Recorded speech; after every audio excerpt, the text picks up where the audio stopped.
What's up, guys? So check this out. Like Captain Cycle would say, bid high, bid often. Last week I picked up an all original CR250 2001.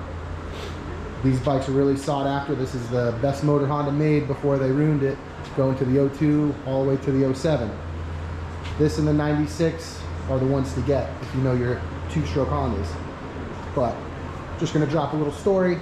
This was in a barn and it was just in the dark by itself for many years. It was pasture ridden, the farms, whatever they call it out here in Alabama, and it's just a beautiful bike, and I scored it. It has very, very low hours. The only thing that's not original on this bike is that exhaust. It's a FMF silencer. I did change the rear tire because it had dry rot. Put a Dunlop 52 on. So what I did do, or didn't do I should say, this is the original front tire. It's dry rot. It still has the green markings from the factory on the tire. So I left it for now because I don't know what I'm doing with this bike yet. I just still a little getting used to it. It's nice to have this. I like these like gems that you find out here in Alabama. These are the original chain and sprockets. I mean, look at those things. That's not even worn out. They're not curled.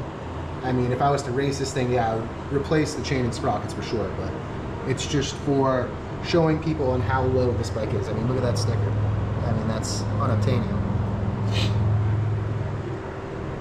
I went through the bike. I took it apart. I greased the swing arm bearings, the linkage bearings. They were the Japanese OEM bearings. They were in beautiful condition. Didn't need to be replaced. That's how low hour it is. So I cleaned them, greased them, just cleaned the bike thoroughly. I did service the rear shock. I put a new shock bumper, all new internals inside because it's 30-year-old oil and seals. Same with the front. And it was pretty nasty. It's just 23-year-old oil. But I just wanted to give you guys a little quick vid on this Butte. I mean, it's nice.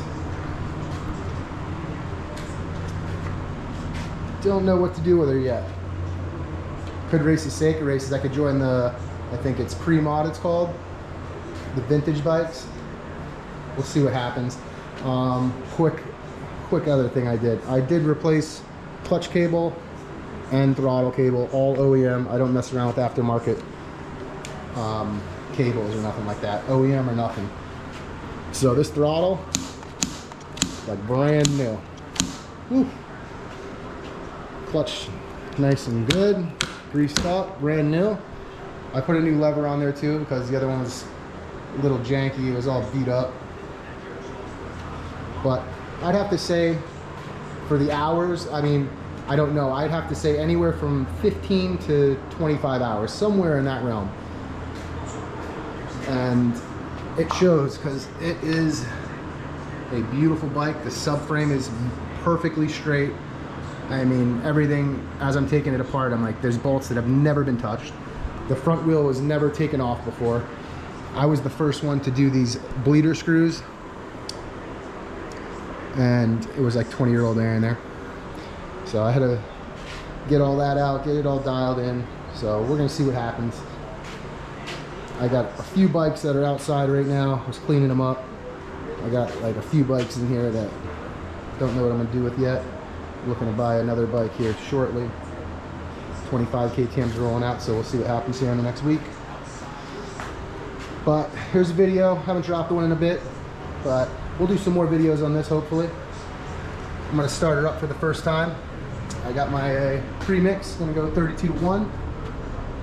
You can see how she does. I'll check you guys out on a later video.